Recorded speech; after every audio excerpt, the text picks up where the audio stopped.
प्रभु चिता में आगी लगा दे या चल जाए। चिता में आगी लगौलन शिवदानी खड़ा हुन, चिता जलत बा लेकिन भील और भीलनी निखन जलत।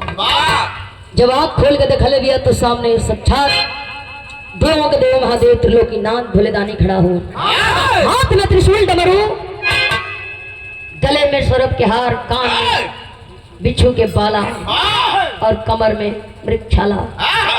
देखला भीलनी हाथ जोड़लस, ओम नमः शिवाय के जाप कैला।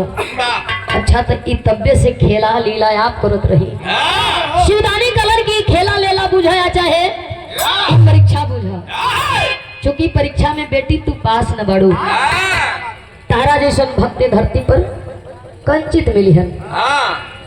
अब तू परीक्षा में पास बढ़ू, चिता से नीचे आवा, तार पति जैसन अलग वैसन तार पति जिंदा हो जाए, तारा पति के कुछ ना हुई। हाथ जोड़लस, ऐसन मौका फिर दोबारा ये शरीर से हमें मुक्त करी प्रभु, और अगला जन्म ऐसा होखे जौने जन्म से लोगन के घृणा न होखे, जौने जन्म से लोगन के नफरत न होखे। पूछे लगलन शिवदानी ये जन्म से का दिक्कत बा?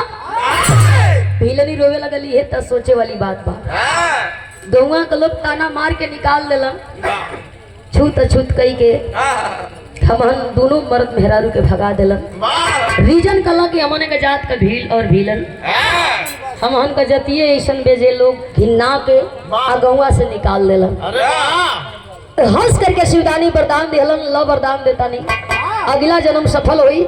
आज जे घृणा कई, जे नफरत कई, एक बार तुहार कीर्ति जरूर गई। शिवदानी भोलेदानी वरदान दिहलन, अगला जन्म तो हर सफल हुई बेटी, कीर्ति अमर हो जाई। कैसे?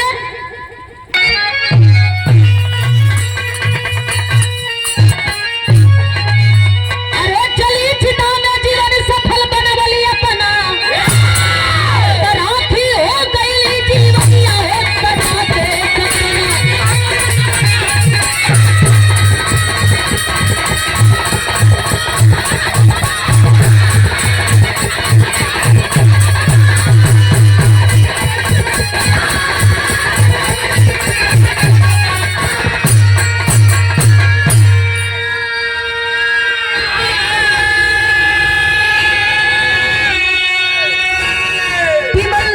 के प्यार में भीलनी जीवन दिया गवाई। अरे राजा नल सन दमयंती बन अमर कीर्ति को पाई।